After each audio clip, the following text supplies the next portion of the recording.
छोड़ के पेन सलवार ना तालू गवाला चार हो जाई ए बबुनी चढ़ल बाटे तहारो जवानिया। हेलो फ्रेंड, नमस्कार दोस्तों, एक नई वीडियो में आप सभी का स्वागत बात भैया। तो भैया जाना हुआ ना, आधा नंगा नंगे कपड़ा पहन नैसे से नाचे थी न, का बताई भैया एकदम दिमाग खराब हो गया। तो हम चली के भैया ऐसे ही गाड़ पाड़ वीडियो हम बनावत रही, तो हेडफोन लगा लगाए दे भैया वीडियो में ऐसा पेलम पेल भैया मजा हो वाला ना कि हंसी मारे पेट नहीं गड़ियों पिरा लगे भैया।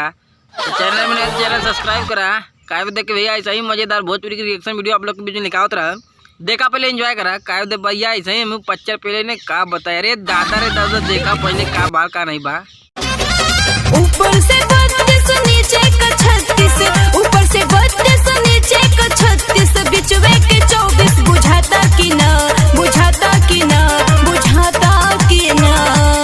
ए छमिया दावा ए गोरी हमरा गन्ना के रस तोरा धूड़ी में सही सही जाता कि। अरे अरे अरे अरे, ऊपर के 32 नीचे का 36 बिचवा का 24 बुझाता कि ना। करे कवन चीज बुझाता रे 24 इंची तो हमने का नहीं बात तो कैसे हो गई 24 इंची रे तोरी बहन से तो का बताए। देखा तू अभी ना कहा लगे तू लोग गाड़ी दे तू आई दे तू आई दे तू है इन्होंने का देखा तू ऊपर के 32 लड़वा नीचे के 36 भोसड़ी के तोरी बहन के झाड़ 14 नहीं दाद तोरी बहन चौदह 32 36 14 नहीं था।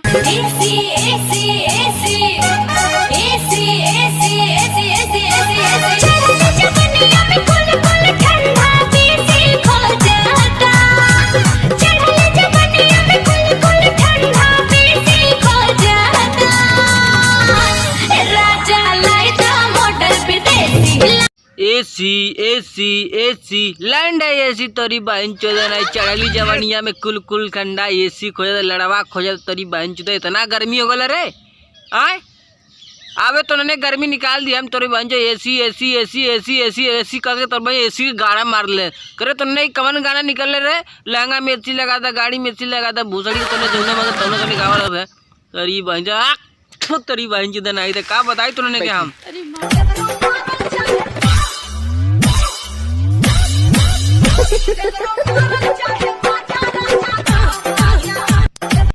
अरे का रे भौजी, करे भौजी इतना तगड़ा देबरा मारल मजा चाहता। अरे कम झटका बतेती काकर 3 5 का 13 में बुजरी नागा मला के एकदम ताकत लगाती रे इतना तगड़ा मारल तबले 9 महीना का आवाज भैया भैया से पहले लोड कर दे तेरी बहन जो देबरा मारल चाहता। धाय धाय धाय धाय दोनों इतना बुरा झटका मारता रे गड़िया फट जाई, गड़िया फटे का मिला तुमने तेरी बहन चुदन आई था। जींस छोड़ के पेन सलवार ना तालू गवाला चार हो जाई ए बबुनी चढ़ल बाटे तहारो जवानिया बजरिया में मार हो जाई ए बबुनी। जींस छोड़ के पहनी सलवार हो किलो गवाल चार हो जाई बऊजी चढ़ल बात चुअरी जवनिया कवनिया में लाड़ हो जाई। अरे लंड छुट्टी तो हर तरह पहना जींस आई चरखी नियर पहने तो बोदड़ी देखावा तू गाड़ मऊर देखावा तू। अब तो नन्हे के समझ नहीं आता नन्हे कहा था भैया नन्हे का जींस छोड़वे छूट जाई जमन पुजरी गाड़ खून खोल दिखाओ तो उन्होंने धोती पहनी है धोती पहनने अरे सूट सलवार इन्हें पहने का झाट न सौर हुई कभी तोरी बहन चुदन आई जींस छोड़ के पहनी सलवार लड़वा पहन ला तूने।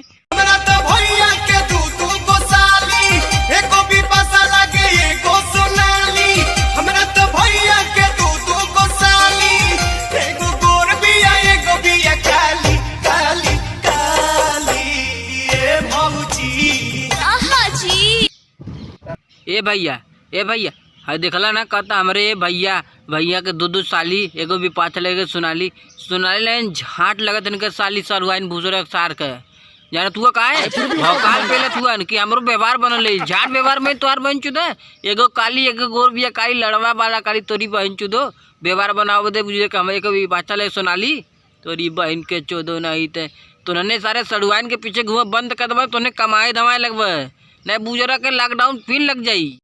तो भैया वीडियो में मजा आ लो तो चैनल सब्सक्राइब वीडियो को लाइक कर मत भूलिए कायब दे भैया ऐसे ही गाड़ फाड़ वीडियो हमेशा आप लोग के बीच में लेके आओ रहो। आज भोजपुरी की दुनिया में ऐसे भैया आप लोग के गाड़ फाड़ हटावत रहो तो देखा वीडियो एंजॉय करा कायब दे भैया हम मिलब लाभ अगला वीडियो में तब तक ले जय हिंद वंदे मातरम।